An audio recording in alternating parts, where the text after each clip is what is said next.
We're going to use the ratio test to determine the convergence of these 6 series. In one case, the ratio test will be inconclusive, and we'll have to use a different test in order to come to a conclusion. This video has chapters, so you can skip around the problems as you please, and here's a look at the ratio test for your reference. I'll leave a link in the description to the video where we introduce the ratio test.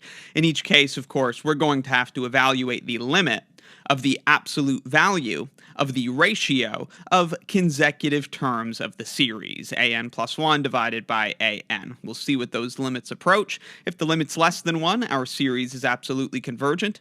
If the limit is greater than 1, the series is divergent. And if the limit equals 1, that's when the test is inconclusive. Let's get into our first problem. In the first problem, we are asked to test the convergence of this series. Each term has the form 3 to the n divided by n factorial, and we're going to use the ratio test. So we begin with this limit expression. We have the limit, as n goes to infinity, of the absolute value of the ratio of consecutive terms of the series. So in the numerator, we have an plus 1, which is found by just taking the general form of a term in the series and plugging in n plus 1. So it's 3 to the n plus 1 divided by n plus 1 factorial. That's an plus 1, and then we have to divide it by an, and this is an, which is of course just 3 to the n divided by n factorial. Now, dividing by a fraction is the same as multiplying by the reciprocal, so let's rewrite this. Doing that rewriting, this n factorial moves up to the numerator, and this 3 to the n remains in the denominator. So we have 3 to the n plus 1 times n factorial divided by n plus 1 factorial times 3 to the n. Now, most of this is going to cancel out. We have n plus 1 factors of 3 in the numerator and n factors of 3 in the denominator. So n of those can cancel out, which is going to just leave a single factor of 3 in the numerator. Then, n factorial in the numerator will almost completely cancel out with n plus 1 factorial in the denominator. It's just going to leave behind n plus 1 in the denominator. Putting it together, we have 3 in the numerator, and then just that n plus 1 in the denominator. Clearly, as n goes to infinity, this is approaching 0. Note, we've dropped the absolute value bars because everything here is a positive integer, so those bars aren't doing anything. And of course, 3 is a fixed number, so as this denominator goes to infinity, it will approach 0, which is less than 1. And so by the ratio test, we know that our series is absolutely convergent. Hence, it is also convergent in the normal sense. So for this first example, our series is convergent. The ratio test gave us a limit less than 1. Let's move on to the second problem. We're going to test the convergence of this series, negative 1 to the n minus 1 times 2 to the n over n cubed. Again, we'll use the ratio test, and we're going to have to begin by constructing this limit expression. And that looks like this. We have the limit as n goes to infinity of the absolute value of, in the numerator, we have the n plus 1th term of the series. So 2 to the n plus 1 divided by n plus 1 cubed. We completely disregard the negative 1 because this is inside absolute value bars, so those negative 1s would just disappear. We're of course dividing by the nth term of the series, which is 2 to the n over n cubed. Again, dividing by a fraction is the same as multiplying by the reciprocal, so we'll leave 2 to the n in the denominator and bring the n cubed up to the numerator. So we have 2 to the n plus 1 times n cubed divided by 2 to the n times n plus 1 cubed. Again, we can do some simplification here because 2 to the n plus 1 will almost completely cancel out with 2 to the n.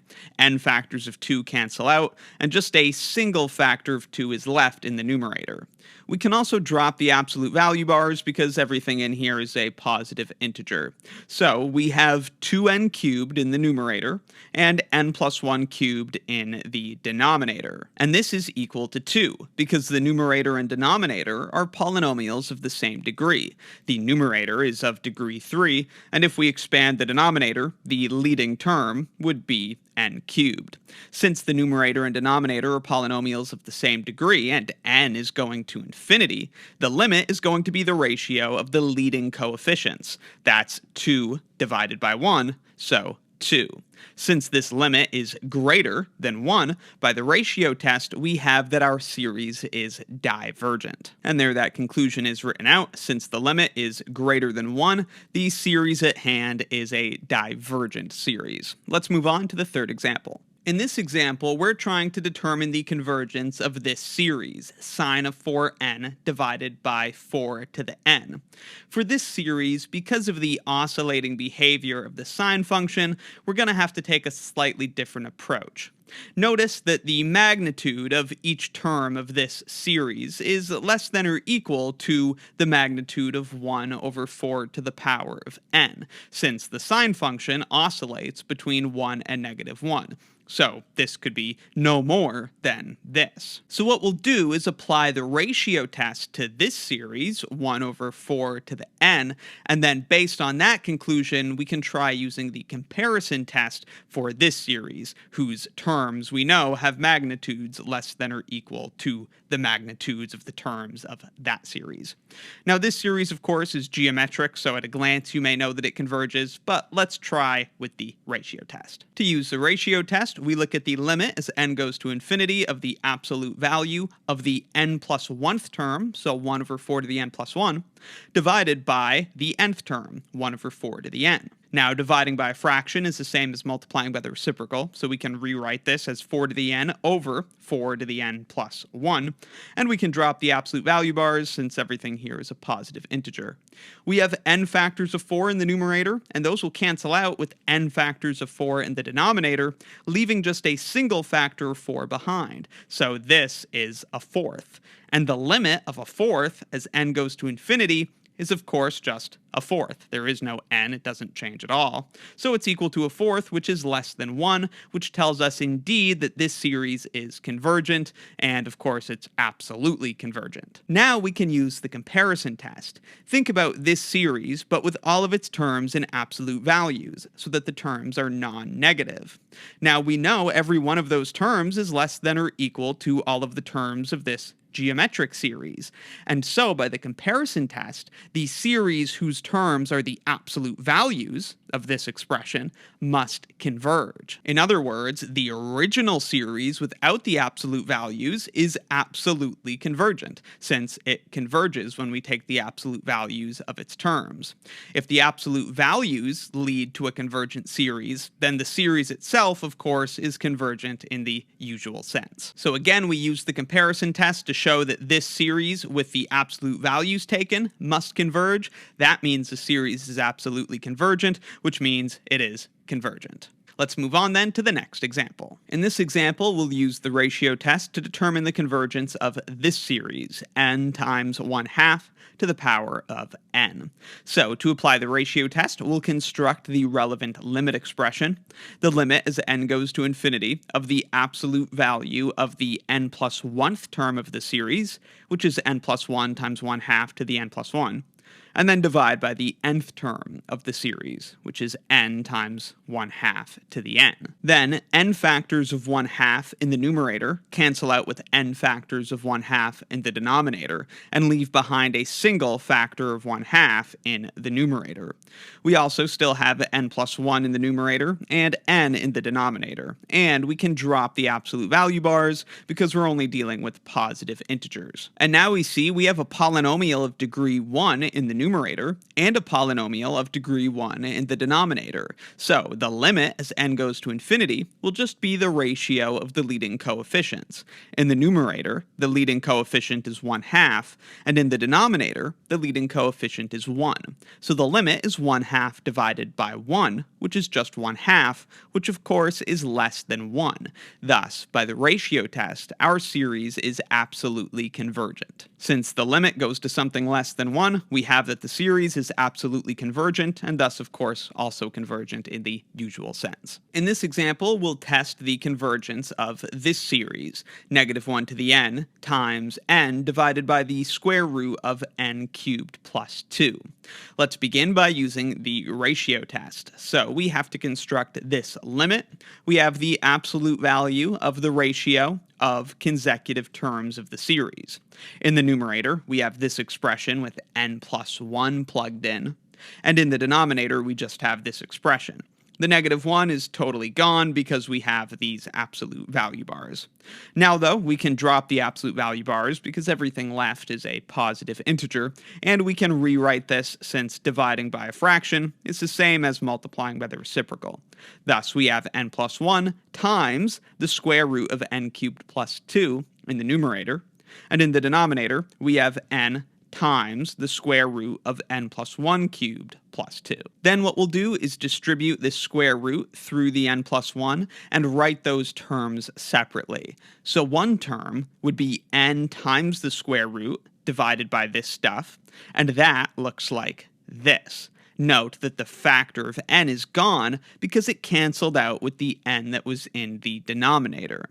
The other term comes from 1 times the square root, and that looks like this. Note that in this expression, the n is in the denominator still because it didn't have another n to cancel out with. So again, this is n times that expression in the numerator, and then separately we're adding 1 times that expression in the numerator. Now we're going to divide the numerator by the square root of n cubed, and we're going to divide the denominator by the square root of n cubed. Thus, some of this stuff will start to cancel out. We'll get some n cubes in denominators, and with n going to infinity, that will let us simplify. So again, we're basically just dividing everything by the square root of n cubed. We're allowed to do that because if we divide the numerator and denominator by the square root of n cubed, we're really just dividing by 1.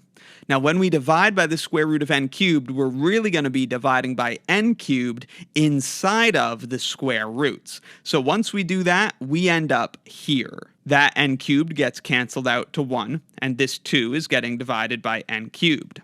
This n cubed gets canceled out to 1, and this 2 is getting divided by n cubed. In the denominator, if we expand n plus 1 cubed, we get n cubed, which cancels out to 1. We get 3n squared, which once you divide by n cubed is 3 over n. We get 3n, which once you divide by n cubed is 3 over n squared.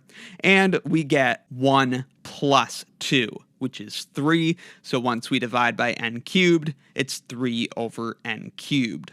On the right, we have a similar thing. The reason we did that is now we have a bunch of terms which have finite numbers in the numerator and denominators that are getting arbitrarily large. All such terms approach 0. This approaches 0. This approaches 0. This, and this all approach 0. So this term on the right is just going to be the square root of 1 divided by n, and that's just going to approach 0 as n goes to infinity. On the left, we'll just have the square root of 1 in the numerator divided by the square root of 1 in the denominator. So in the end, it's just the square root of 1 over the square root of 1 as n goes to infinity. That is equal to 1. Again, that's because as n goes to infinity, this term goes to 0 because of the n in the denominator, and all of these other n terms are also going to 0, just leaving us with root 1 over root 1. So this is equal to 1, and thus the ratio test has proven inconclusive. Since the ratio test was inconclusive, what other test might we think of applying here? Well, because it's an alternating series, let's try the alternating series test. For the alternating series test, we need to check that the terms of the series are decreasing to 0. So let f of x equal x over the square root of x cubed plus 2. That's just representing the terms of our series. Then we can take the derivative of this, you can use the quotient rule, and find that we get this. Negative x cubed minus 4 divided by 2 times x cubed plus 2 to the power of 3 halves. Now, when x equals 1, this numerator is negative 3, and so the derivative is positive because it would have negative 3, which is positive 3. But after that, when x is 2, 3, 4, 5, and so on, this expression will certainly be negative because x cubed will be bigger than 4, so this will be positive, and then it's going to get hit by that negative. So for sure, the derivative is negative for x at least 2, which means the terms of our series are decreasing after the first term. It doesn't matter if it's not decreasing immediately. As long as it's decreasing eventually, we can proceed with the alternating series test We just also have to check that the terms of our series approach 0. So to do that, we're looking at the limit of the terms of our series without the negative 1 as n goes to infinity. Just like before, what we're going to do is divide the numerator and denominator by the square root of n cubed. The square root of n cubed is the same as n to the power of 3/2, so in the numerator we see n divided by n to the power of 3/2. In the denominator, when we divide by the square root of n cubed, this n cubed inside the square root cancels out to 1, and of course this 2 inside the square root is just getting divided by n cubed. Now, as n goes to infinity, here in the denominator, this term is going to go to 0, and so we're just going to have the square root of 1. But then also, n divided by n to the 3/2 is just 1 over n to the 1/2, which is the same as 1 over root n, which is why we have a root n in the denominator. So it's just root n times root 1. There's just 1 in the numerator, since we moved this down. And as n goes to infinity, this clearly approaches 0. The numerator is a finite fixed number. The denominator is getting arbitrarily large. The limit approaches 0, and so indeed, by the alternating series test, our series is convergent. So the ratio test didn't work there, but the alternating series test allows us to conclude that the original series is a convergent one. This last example is pretty messy, but we'll see it works out quite easily. So we're given the series not in summation notation. If we rewrite it in summation notation, it will look like this. So each term has the form 2 times 6 times 10. These factors are increasing by 4 each time, all the way up to 4n minus 2. And the denominator of each term has the form 5 times 8 times 11, going up 3 each time, all the way up to 3n plus 2. Note that we figure this out by just finding the pattern in the numerators and denominators. You can see that those factors are going up by 4, which is why we have 4n, but we have to shift it back 2 because we don't start at 4, we start at 2. Just like in the denominator, you can see those factors are counting up by 3, which is why we have 3n, but it doesn't start at 3. We have to shift it forward 2 because it starts at 3 plus 2, which is 5. All right, all we have to do now is apply the ratio test. So we construct the relevant limit. We don't really have to worry about absolute values here because everything is a positive integer. And this is what the series looks like when we plug in n plus 1. And this is, of course, the nth term.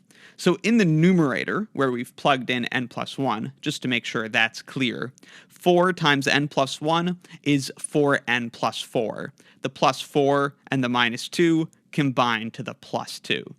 In the denominator, 3 times n plus 1 is 3n plus 3. The plus 3 and the plus 2 combine to give us that plus 5. And now, looking at this big fat mess, pretty much everything is going to cancel out. You can see the 2 and the 2 cancel out, 6 and the 6, the 10 and the 10, the 5 and the 5, the 8 and the 8, the 11 and the 11. Everything is going to cancel out between these consecutive terms, since they just consist of a bunch of factors, except for the very last term in the numerator. The term immediately before this one in the numerator is actually the same as the one we see in the denominator. You can see that these numbers are back 4. 2 minus 4 is negative 2. 5 minus 3 is positive 2. So this is just the previous term in the numerator. So those would cancel out. And all that would be left is that final term in the numerator, 4n plus 2 over 3n plus 5. These are polynomials of the same degree, so as n goes to infinity, this is going to approach the ratio of the leading terms of those polynomials, 4 over 3. Of course, 4/3 is positive, so by the ratio test, this series is divergent. So that's a handful of examples of using the ratio test, including one where it doesn't work. Let me know in the comments if you have any questions, and be sure to check out my Calculus 2 course and Calculus 2 exercises playlists in the description for more.